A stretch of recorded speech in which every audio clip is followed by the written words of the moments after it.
in the background. The Chicago Bulls did not get luck in the lottery not in the lottery. The Chicago Bulls failed to break the tiebreaker with the Dallas Mavericks. They will have the 12th best odds heading into the draft lottery. We're going to discuss it all and more right after this.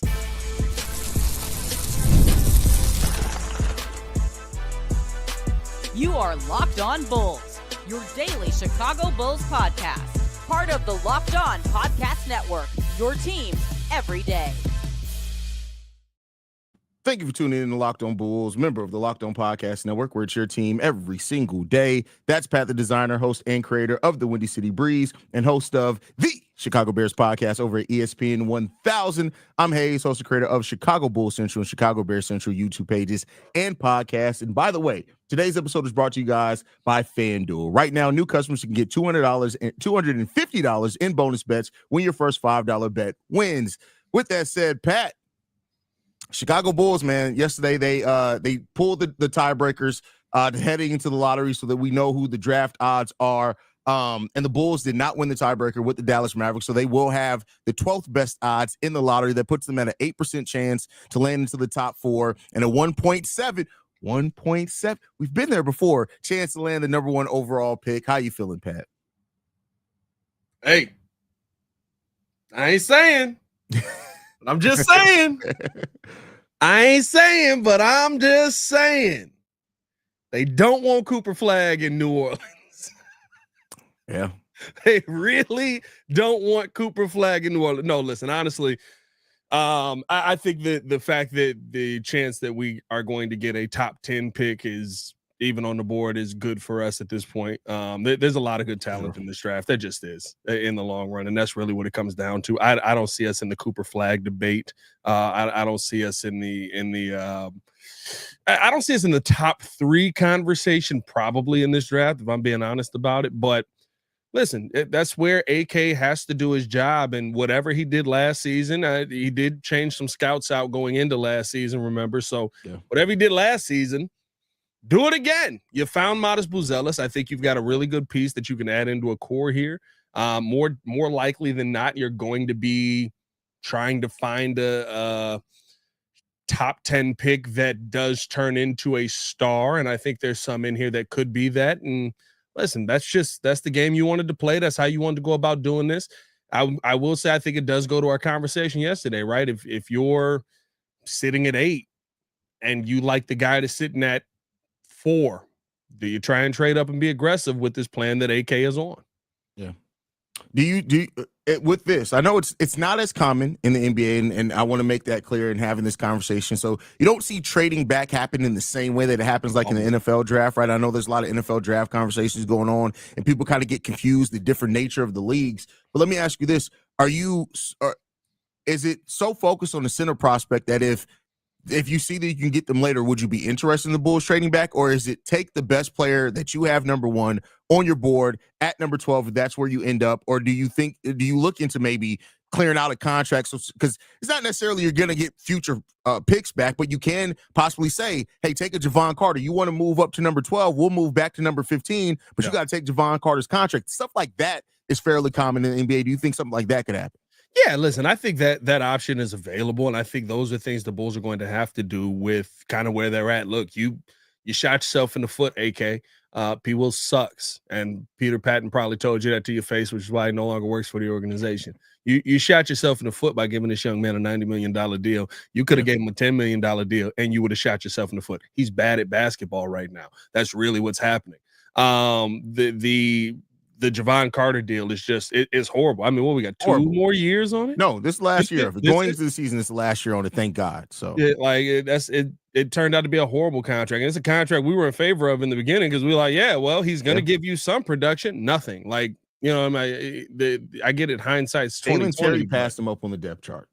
I get it, hindsight's 2020, but it also is how we judge whether something was a good contract or a bad contract. It was a bad contract. Like the conversation right now on some of the deals you have on the team, I think, are so bad that if you can get them off of your team, you'd be in a great position. And I just don't know if I mean, who's the team that wants P. Will that bad? I guess you're getting 2 young pieces out of it. Maybe you feel like you can fix some new scene, and if a team is far enough away, for example, like the Brooklyn Nets, like if they're just like, hey, at this point, we want all the young players and assets that we can get, and let's take a shot and see. Like I don't know, like the Brooklyn Nets were a lot better than I was. They won probably twice as many games as I was expecting coming into the season. I'm just using them as an example, maybe, but listen, if a team's selling, if a team's willing to trade up and take P. Will off your hands, that is worth it alone. Like,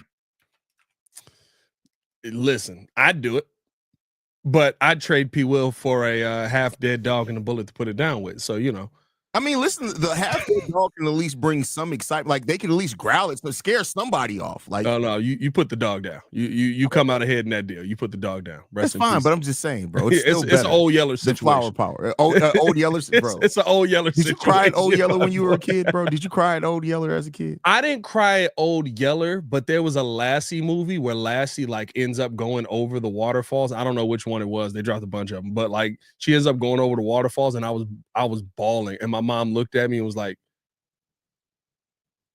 well, if you don't quit crying over a dog in a movie, I was like, hey, yo. 2 movies that I cried. Like, weirdly enough, when I was a kid, Oliver and Company, I cried when he was like when he was going through the water in the I don't know, bro. I was young. It was it. I had a thing for animals. And then nobody's ever seen this dog movie. It's called Fluke. It's a dog movie where a dude is murdered. He comes back as a puppy. He goes through a puppy life. He eventually finds his old family, and then he gets murdered again, saving his son from being shot. Bro, I was bawling at that movie, bro. Bro, I'm going to tell you this right now. The 90s was ruthless. Bro, that is like, why we are different. The dude got murdered. He came back as a dog, had a great life as a dog, found his family back from when he was a human, and then the person who killed him came to kill his family and killed him again as a dog. Hey, bro. I was hurt, bro. I was hurt. This right now. Is Sam Jackson in that movie? Yeah, Samuel L. Jackson. He's the voice of a squirrel in that movie. Bro, he's the voice of a squirrel in that movie. Dog, that's insane. That's a good pull, bro. Like most people have never seen. That's a heck of a pull. Is that 94? Yeah, something like that, bro. Listen, that movie had me shook, bro. Shook. Hey, and my dad was deployed at that time fighting the war. I was like, hey, I was shook. I still ain't got over Littlefoot losing his grandpa. You know what I mean? That's where I'm at with it. So the 90s was ruthless to us kids, man. Welcome to Locked On Childhood Trauma. Where we welcome into Locked On Unlocking That Childhood Trauma. BetterHelp is a sponsor today. There's BetterHelp a sponsor today. We need some BetterHelp on this one. Getting back to some of the basketball stuff, the one thing I would be intrigued by is if you could get some kind of either second round capital or late round capital where maybe a Charlotte would be interested, at least, send them back home and maybe get a couple of second round picks out of it. I don't think you're getting first round picks for P. Will, even in pick swaps. Yeah. I just think that's kind of where we're at. Yeah. Like at this point, like, I mean, there's going to be options there for the Bulls. I think the most, like, and we know the most common thing, the most likely thing they're going to do, they're going to stand pat. If they don't move up in the draft, they're going to draft who's there at 12. But I'll tell you this, Pat, the way that these mocks are shaping up, this goes, like, the Bulls are still going to have a nice selection of players there at number 12, both at positions of need and if they want to go a different direction with some positions. So I'm not too mad at it at this point. Like, it is what it is, man. Yeah, listen, I think it comes down to no matter what, just finding the right piece. I get it, right? Tanking's the easiest way to get a top 5 pick, and that's the easiest way to find talent. Giannis was 15. Yeah. I mean, like we watched Luka. Now he didn't fall nearly as far. We watched Luka fall in the draft. We watched, right? Like there's all of these names of players that we talk about all the time that end up being 12th through 18th round pick, or 18th round is crazy. 18th round is 12 wild. through 18 in the first round, right? Like there's a ton of talent that goes in. Heck, the reason we're upset about the P. Will draft is because all of those 10 through 20 picks were better than P. Will. Like, Yeah, I mean, it just shapes up like you gotta hope it's luck regardless, but also you gotta be smart, and hopefully with AK changing the scouting department, maybe that means that we're looking up on scouting overall. We'll see what happens there. I gotta tell you this before we go. It has nothing to do with the topic, but before we get out of this topic, have you been watching any of Io DeSumo, the live streams with them playing 2K? I have not. Modest Bucilis called Javon Carter the bald eagle, and Io called him Mr. Clean. The bald eagle is amazing. The bald eagle is crazy, bald bro. Eagle is amazing. Crazy. And I know they probably mean it in a good way, but yeah, I mean, of course, it's all teammate poking fun at each other. But listen, I'm good. Yeah, it is what it is. Great name. Yeah, but with that said, man, we're gonna go ahead. We're gonna continue the conversation, talk about the Bulls shopping Nikola Vucevic. There's been more and more conversations about the Bulls, so aggressively shopping Nikola Vucevic in this offseason. We're gonna talk about that, but first, we got to get into a message from FanDuel.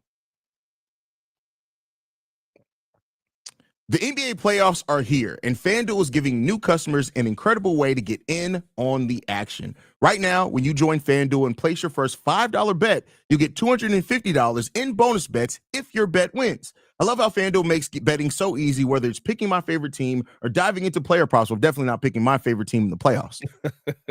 From three-pointers to steals to assists, FanDuel has so many ways to bet your favorite player props. Plus, after the game tips off, you can even combine live prop bets into the same game parlay for your chance to win big. Don't miss out. Head to FanDuel.com and claim your $250 in bonus bets today. More Locked On Bulls coming up next. All right, Pat. Nikola Vucevic, man, this all started with the Joe Cowley article and talking about the Bulls are still planning to shop Nikola Vucevic. Casey Johnson basically reiterated the same thing there. Then there was an article that came out late last night in regards to that the Bulls are basically hopeful or confident or praying or wishing upon a star that the Golden State Warriors would be willing to reinvigorate those conversations that they had around Nikola Vucevic. Now, we did hear at the trade deadline that the Bulls felt like they started some good groundwork on a potential Vuce move this offseason. The Warriors are looking good against the Rockets in one game so far. Quentin Post was a real standout for them on the second half of the season. But, Pat, the thing in this article was written by, don't want to misquote him, Elias Schuster. He talked about that the Bulls, there's two players on the Golden State Warriors that could make some sense for the Bulls. Trayce Jackson-Davis, and also a potential sign and trade with Jonathan Kuminga where the Bulls give up Vooch and a future protected first. In that case, I'm going to ask you this.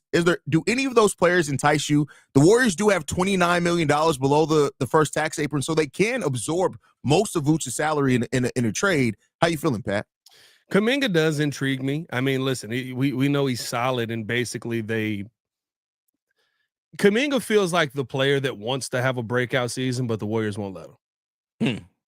Like when you watch his game, it's just like it feels like he could do more. It feels like now on the Warriors, right? Can he do more? I think that's a very different conversation. I think he is more of a bench piece on the Warriors just because of the style of play that they have. But right, if you pair him up with a facilitator in Josh Giddey, what kind of damage could you really see them doing? I mean, we're talking about a dude who's essentially been out of the rotation for the Warriors for I don't even know how long, and it just feels like they're waiting to trade him because they don't know how to utilize it. He feels like the Jimmy Butler of all of this, which is ironic with Jimmy Butler now on that team. Like, we don't know how to use him on this team because he's not just a three-point shooting big that goes out there and just sparks up threes and then runs down the court and gets rebounds. So I would be very intrigued by Jonathan Kuminga. Contract-wise, matching that, though, that's a lot of commitment to Jonathan Kuminga. I mean, it's a sign and trade, so technically there's no I mean, the Bulls can kind of work it the way that they want to. I mean, I don't think in any case you sign him for less than 3 years if you're trading for him and giving in a future protected first. But I will say this, it does fit the mold of what AK said. He said young players with experience. That's Jonathan Kuminga. Listen, I like the name. I mean, he's 23 years old, I believe, this coming season. I think that it fits perfectly with having Modest Bucevic on the team. I think that he is a role player. I don't know if he's a star player, but if you feel like Modest can be a star, if you feel like Kobe is really ascending, if you think that Josh Giddey is the answer, Jonathan Kuminga is that piece down low that just makes a heck of a lot of sense when you look at it at the end of the day. I mean, what do you average in this season? 15-4-2, and they hate him. Yeah, that's true. You know what 15-4-2 would do on the Chicago Bulls? Like if we had anybody off of the bench that was 15-4-2. The part that I do think is a little bit tough is the 4, though, right? He's not going to be a guy that's rebounding for you. And I think that's kind of where the biggest concern has come up with Jonathan Kuminga in the long run. You have to ask yourself, right? Are you more willing to deal with adding scoring at that 4 position, but probably losing out on some of the rebounding that I guess P-Will didn't really give you any. Maybe more of an option there because of Josh Giddey and his rebounding ability. I mean, and the thing is that I'm not presenting Kuminga as like some perfect thing that fixes all the Bulls' problems, because it doesn't, and it actually brings some more concerns in some areas than what we have. But I think that when you're looking at like that's a best, even Trayce Jackson-Davis, I think at least you're getting another young player back that potentially could bring something of a different style than what you have, rather than trading him. Just at this point, I take either one of those guys, and a couple of second round picks is basically where I sit at when it comes down to it. Like, listen, I mean, you're getting something for Vooch, and the one thing that you never quantifies in numbers, never quantifies in stats, never quantifies in overall production, right? Because we don't look at it that way. Not to say it doesn't actually hit the numbers, but his confidence feels like Jonathan Kuminga feels that the Warriors have lost confidence in him, and he's lost his confidence. Jonathan Kuminga used to score at a 53% clip. Yeah. He's now scoring at a 45% clip. Absolutely. I mean, and like, don't get me wrong. Like, I don't think that he fit in the best once they brought in Jimmy Butler, because Jonathan Kuminga is a player that kind of has to have the ball in his hands to be effective. Yeah. And, you know, it is what it is there. And Jimmy definitely has to have the ball in his hands. So, you know, if the Bulls can, it would be one of the better moves AK made if he slid in there, got rid of a veteran that clearly doesn't fit what your new mold is, and you get a young player that has a chance to fit that, and you take a shot at it and a risk at it and see what sticks. Like, as long as the Bulls aren't giving up their 2025, what they couldn't, right? Because it would be a sign and trade. You couldn't do that until well after the draft. So, I mean, hey, you can sell me on a Jonathan Kuminga, Miles Buzella's front court is if you get a defensive center in there as well. Like, and let's see what we can develop. I would feel better on it if we have a development coach, but you know, clearly we don't need. You know, who needs development? The one thing that does scare me about it though is, or not scare me, I guess, but it makes me question it is, at this point, why would the Warriors do this? You know what I mean? Like, just to get rid of Kuminga, maybe, I guess. But if we're being honest, Vooch doesn't fit in with how they run. Yeah. He did his best last year for what it's worth. He tried his best to fit in where it is. Sometimes it was better than others, but yeah, he doesn't fit in with the style that we're trying to play. He doesn't protect the rim. You really need a rim protecting big as long as you have Kobe and Josh Giddey as your guards, because you know the zone defense helped a lot, but you know you need something better than that long term. So, I mean, listen, take a shot at it, see what it is. I'm not going to be mad at it one way or another. But let me ask you this: what percentage would you put on it that at the beginning of next season, Vooch is still in the Bulls uniform? 90%. You think so? More likely than that. I think the Bulls are going to try to shop him aggressively at the deadline. He's going to be a Bull after that, and then he's just not going to resign. Like, I think AK is going to milk Vooch for everything that he's worth. I mean, and that's hey, listen, that's first of all, that's almost Shannon Sharp level wordplay there. But, hey, listen, you watch out for that gravy. Bro, you in a robe? Yeah, bro, you just now realized I got a robe. You in a robe? No hat, robe. You and Joel this week with robes, bro. What's happening, bro? You know what? Honestly, it is, bro. I'm not even gonna lie to you. So I did Bear Central. I did Bull Central. Yeah. I needed to take a shower, and then literally when I got out the shower, it was like 8:58, and I was like, I don't know what Bull shirt I want to wear today. I had on the robe. I threw a t-shirt underneath it. I said, we're just rocking out this way today. Do you have drawers on right now, my G? Yes, yes. I could stand up and not get the show shut down. I'm just saying. So, you know, there is that. You know. You and Joel this week just I had to make the decision. It was either coffee or clothes. I made the business decision. I chose coffee. That's such a real conversation. Bro, to make a decision: coffee or clothes. Coffee or Guess what? clothes. I'm naked on the lower half. Like I only half did it. You know, Up right now, this whole show get canceled. hey, sometimes you gotta go into business for yourself, bro. I had to make the best decision. Bro, I don't know what made me just realize, like, you leaned and it like opened. I was like, we're in a row. Right? You've done a whole show with me. That's crazy, bro. Oh God, that's so funny. I don't have an ad read. We can just go to the next topic. So I wanted to have this conversation with you. I talked about it a little bit over on Central, and I wanted to bring over here to have it with you as well. Oh, hold on, so we don't get more Locked On Bulls coming up next. Oh yeah.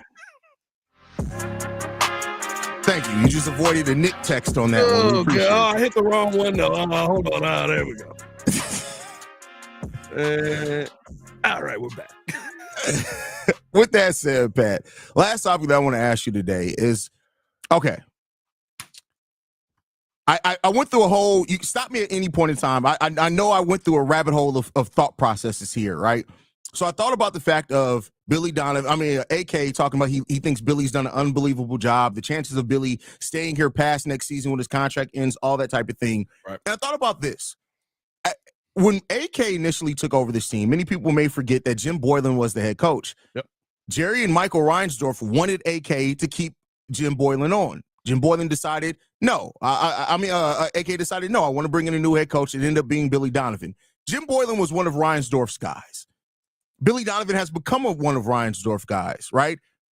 Can AK realistically move on from two of Reinsdorf's guys and keep his job? Is that part of the thing that we're seeing here and why that's so intrinsically linked? Like, do we see a world in which is Billy Donovan, unless Billy Donovan makes the decision to move on himself, let's say the end of next season, he says, thank you for the time. I love my time here in Chicago. Either I'm going to go back to college where I can be a god or whatever else, or they move Billy Donovan in as the assistant GM under Mark Eversley. Like, but do you see a world in which AK fires Billy Donovan? Because I'm starting to think I just don't see it happen. It's either going to be Billy decides to leave or he's going to move into a front office role. It isn't bad enough yet for AK to fire Billy Donovan. I'll use the example from the South Side with the White Sox, right? Kenny Williams got two coaches, right? He got Isaac Yin in 2003, got Robin Ventura in 2011. Yeah, 10 or 11. Yeah. And after Ventura didn't work out, Kenny Williams was moved on. Right now, he's still always a part of the organization, but he was moved out of that position. I do think that two coaches is the limit for Jerry, and I think we kind of see that in a lot of, unless there's a long sustained Paxton got success. Paxton got 4, but Paxton had a lot of success with those. True. With two That's of true. those 4. Yeah. And technically Paxton got 2, and Gar Foreman got 2. That's true as well. A good point. Usually 2 is around that number where Jerry like puts the soup down and wakes up and wheels himself in there, and it's just, I don't know why I said wheels. He's walking, and walks himself in there, and he's like, "Hey, so what's going on? Why are we firing coaches?" The problem with that is Robin Ventura was so god awful that, one, he destroyed my White Sox fandom of Robin Ventura. So thank you for that, Kenny Williams. And Robin didn't even want the job. But 2, that it got to the point where it was like, we have to fire you. Yeah. Or I'm going to end it all. Even you look at Rick Hahn. Rick Hahn? No, not Rick Hahn. Who was the GM after Kenny Williams? It was I really moved on from that, didn't I? Yeah. It doesn't matter. Keep it pushing. It was Rick Hahn. It was? Okay. It was Rick Hahn. I'm tweaking. Even you look at Rick Hahn, right? Rick Hahn got 2 coaches. They just both sucked. Got Tony LaRusse. Rick Hahn was here for 10 years? But that's the thing. Yeah, think about the numbers of that. Rick Hahn takes over with Robin Ventura still in place. That's true. You know what I mean? So it is 2 coaches. The problem with Jerry is Jerry lets you coach forever. So Billy Donovan's not bad enough to get fired. And realistically, the only reason that John Paxson moved on from the job is because he got sick of mugs trying to choke him out. Yeah. Mug got Scott Skiles, who wanted to leave. Then he got Vinny Del Negro, who took a swing. Then he ends up getting Tom Thibodeau, who's also taking swings. No, well, I think Tom Thibodeau put them paws on him. I might put some paws out there. Yeah, listen. Hey, but John can throw them things. Hey, John can throw them things too. Yeah. Listen, John Paxson ain't no punk. Please believe. People forget, but you know, Vinny Del Negro was like, I think that they said that Pax choked Vinny Del Negro, but then we found out that Del Negro was actually the aggressor there, right? Yeah. And then with Thibodeau, no, it wasn't even reported as that. It was like, yeah, there was a shoving match, and I fully believe that Tom Thibodeau walked in there and was like, "You talking to me? What did you say? How about you just do your job?" Yeah, but you know, and they both 6'2". Huh? They both 6'2". I was looking at like the size of weight, bro. I know they was both the same height. Ooh, Tibbs got the weight advantage in that, bro. Hey, you gotta get into the body a little bit with Tibbs, man. Listen, and he's Cajun too, bro. Like, listen, all they do is fight down. wait, what is Tibbs Cajun? Yeah, the Thibodeau, the name. Hey, bro, must be having last names that don't be from the place. Hey, it comes from somewhere in their lineage, though. Hey, my last name Moranzoni. I ain't never. And you definitely come from Italian. Look, bro, you look Italian every time you grow your hair out. Hey, don't be trying to, because you can slide in there as a multi. Hey, exactly. Bada bean. He said bada. That's not Italian. Oh man, that is hilarious. Oh, mia fratello. Oh, that's funny. My brother. But yeah, you know I have a tattoo, Fratelli tattoo. I do not know the tattoos that are on your body, bro, my boy. I mean, it's on my arm, my bro. You've seen my arms out several times. I don't know. I grew up in Italy. I was born in it. I know you did. But no, really molded by it. Molded by it. This has been an episode. Been an episode, bro. I say all that to say with Billy Donovan's future here, it would have to be a Billy Donovan walking away situation. Yeah. And even then, I think AK might end up getting. Well, no, because this is AK's first coach, ain't it? Yeah, this is his first coach. He's only one coach in. He'll get another coach. Yeah. He'll get one more. And the problem is, though, is that one more coach, they're going to give him at least, 6 years at the minimum? More than 13. likely 8? 13. How long has Billy been here and none of us been good? Billy's been here 5, right? We're going on 6. We're going in 6 years with Billy Donovan. Hey, bro, it ain't good. I've watched 3 championship head coaches get fired in, 2, one that went to a finals and 2 that actually won it. Get fired in Phoenix in 3 years. Now, I don't think that's the way either. And realistically speaking, right, unless you see some young up-and-coming coach that you think is the answer, I don't want to go do the recycled Billy Donovans with different hair. Oh yeah, I don't want to do like one thing under Paxson, each coach until Boylan was Timu Scott Skiles, but other than that, like Scott Skiles and Vinny Del Negro, very different people. It was very different people. Yeah, for sure. Very different people. Vinny Del Negro, Tom Thibodeau, very different type coaches. Tom Thibodeau to Fred Hoiberg, very different coaches, right? Like, don't do the thing where some of these teams, like you went from Adrian Griffin to Doc Rivers. Don't do that. Yeah. Don't do that. You just switched hairlines on that one. Yeah, exactly. And before that, it was Budenholzer. Like, it's like. Hey, you want to know what's funny? I be forgetting because Mike looks so different, and I get it, age hit us all, but Mike looks so different from when he started. Oh, he blew up after he left Milwaukee, bro. Hey, bro. He had that blow up, bro. He was on that Ozempic or something because he completely different. His hair grew back. He lost about 20 pounds, bro. Hey, bro, he went and did that John Cena. You see, Cena said he got the hair plugs put in, bro. He did that Cena, bro. Listen, it is what it is there, bro. Any last thoughts before we get up out of here, Pat? Scott Skiles averaged 18 points a game one season. I was looking for his coaching record. People forget Scott Skiles was really good. He holds the record for most assists in a game. No, I know that, but I knew the assist stuff, but I don't remember like 18 points a game. I also was not born, but that was when he was with the Sun? No, with the Magic. Magic, okay. shot 40% from the field from 3. Bro, Scott Skiles had some seasons, bro. Hey, Scott Skiles was hooping out here. Scott Yeah. Skiles looked 65 at 22. Hey, man, appreciate y'all for tuning in to show love. Hit that like button, subscribe to the page, leave a 5-star review. Y'all know what to do. Follow us on everything at Locked On Bulls. You can follow me on everything at Pat the Designer. And Scott Skiles was the original THT. There it is.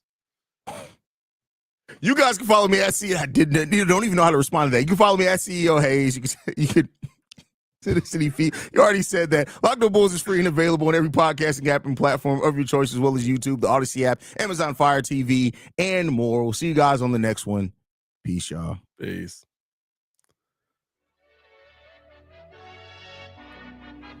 Scott Skiles looked like he been drinking since the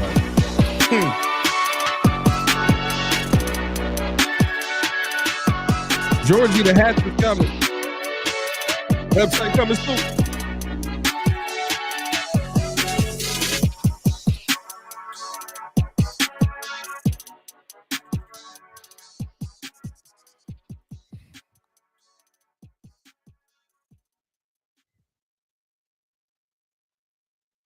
This shit, bro.